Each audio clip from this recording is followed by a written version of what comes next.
avec une prudence plus que dans le cas du LASIK, puisque c'est un kératocone, et dans la pachymétrie est certainement faible, et le défaut optique est relativement aussi faible. La sixième et septième solution, ce sont les kératoplasties lamellaires et kératoplasties transfixiantes, limitées pour des stades avancés, supérieurs à 4 et plus. Dans le cadre des anneaux intracornéens, nous avons deux types d'anneaux, ce sont les Intacs et les Keraring. La différence, c'est la taille et les épaisseurs. Nous avons essayé, au début, les Intacs, nous avons été satisfaits parce qu'on arrivait à corriger uniquement la sphère et on se retrouvait avec un cylindre important post-opératoire.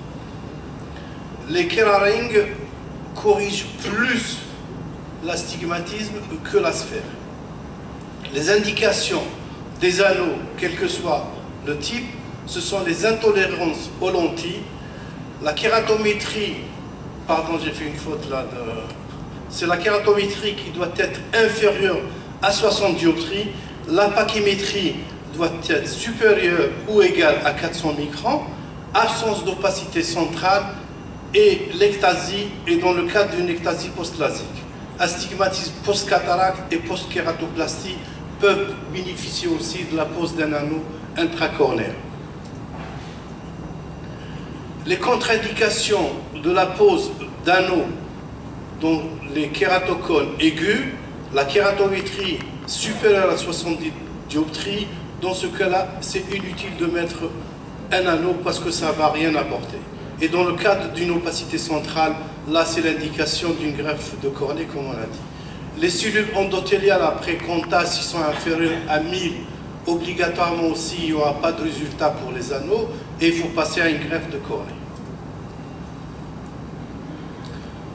Le bilan, avant de poser les anneaux intracornéens, il faut faire une réfraction subjective, ce qui est parfois très difficile et des fois on cède par des réfractions telles qu'un abéromètre qui combine, ça s'appelle l'e-tracy, et qui combine la topographie, la bérométrie, une réfraction dynamique, ça peut nous aider à trouver la réfraction subjective.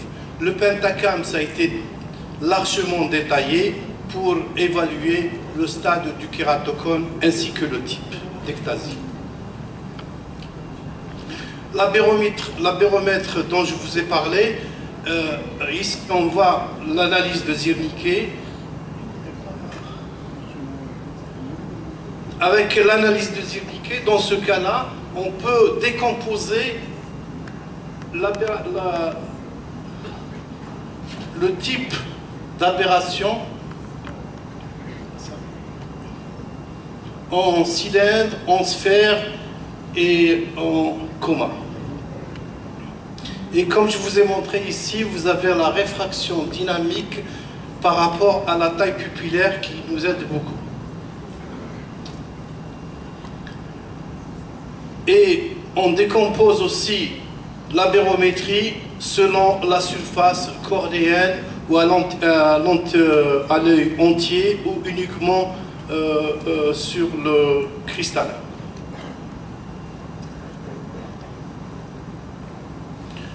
Les implants FAC toriques trouvent leur indication uniquement sur si la surface de la cornée a été régularisée et que l'ectasie est stable, il n'y a plus d'évolution, il faut qu'il y ait un minimum d'acuité visuelle de 2/10 ou plus.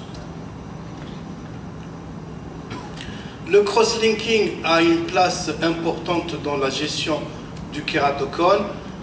Je trouve que son indication est nécessaire lorsque la pachymétrie est inférieure à 380. Il faut rigidifier la cornée et à partir de là, on peut passer soit à l'association d'un anneau intracornéen ou d'un nicelle torique. La kératoplastie lamellaire et transfixiante, vous connaissez tous leurs indications. Donc c'est lorsqu'il y a l'échec des solutions que je viens de citer.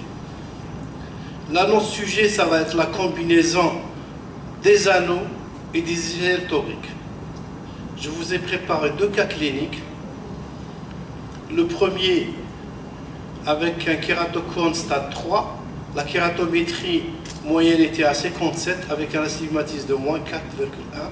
La réfraction était de moins 6,50 avec un astigmatisme de moins 4. L'acuité visuelle était de 1/10 sans correction. Avec la correction, on arrivait à peu près à 3 sur 10 avec une pachymétrie de 457. Après la pose des 2 segments de Kera-Ring, on note une importante amélioration de la kératométrie. On est passé de 57,3 à 46,7. L'astigmatisme est réduit considérablement et la réfraction elle a complètement changé. Au lieu d'une sphère de moins 6,50, on a moins 2. Et au lieu d'un cylindre de moins 4, nous avons un cylindre de moins 2,50 avec une acuité visuelle sans correction qui est remontée à 3/10 et avec correction de 6/10. Et sur le pentacam, vous voyez que la régression du kératocone qui est passé du stade 3 au stade 2. Le deuxième cas clinique est plus important. Une kératométrie à 50,3 avec un astigmatisme de moins 6,50, une réfraction de moins 9,50 et un astigmatisme de moins 6. L'acuité visuelle sans correction était de 1/20 et avec correction on arrivait à 3/10 à peine, c'était un stade de 3 avec une pachymétrie de 485. Après la pose des 2 segments intracornéens, la kératométrie a été réduite à 46,7. L'astigmatisme, on a gagné 4 dioptries et la réfraction finale est de moins 5,50 avec un astigmatisme de moins 2,50 à 115 degrés. L'acuité visuelle sans correction est passée de 1/20 à 2/10 et avec correction elle est remontée entre 5 et 6/10 et le kératocone est passé d'un stade 3, vous pouvez le constater sur le pentacam, du stade 3 au stade 1 avec une légère augmentation de la pachymétrie. Je ne peux pas vous l'expliquer, je ne sais pas comment c'est arrivé, mais on a gagné quand même 10 microns.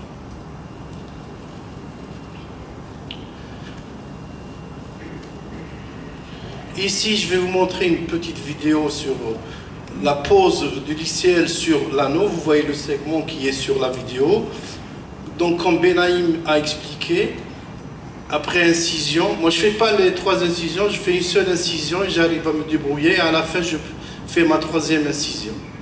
Donc là, c'est la mise en place de liciel torique sur un anneau, un segment. Là, c'est une intervention stopique.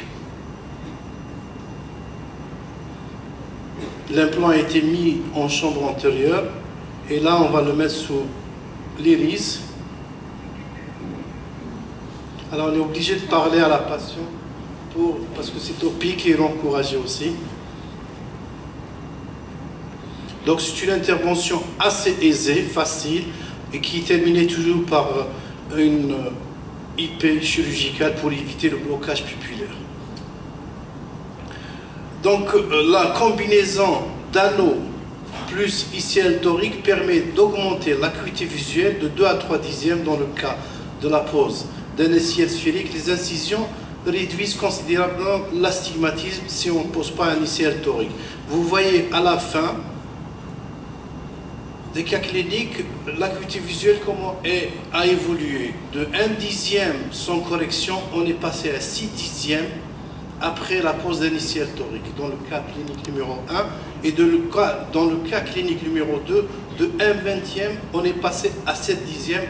On est très loin de la situation pré-chirurgicale et des solutions qu'on avait avant, et grâce à la combinaison donc des anneaux intracornéens et liciels, on arrive non seulement à stabiliser le kératocone, mais à donner une vision très satisfaisante aux patients et sans lunettes. Je vous ai mis une photo d'un liciel sur un anneau juste 1 heure après la chirurgie et 1 année après. Et la dernière photo, c'est quelques 3-4 années après la chirurgie. Je vous remercie et je pense que j'ai essayé de faire le travail. Nous remercions le docteur Hambourg.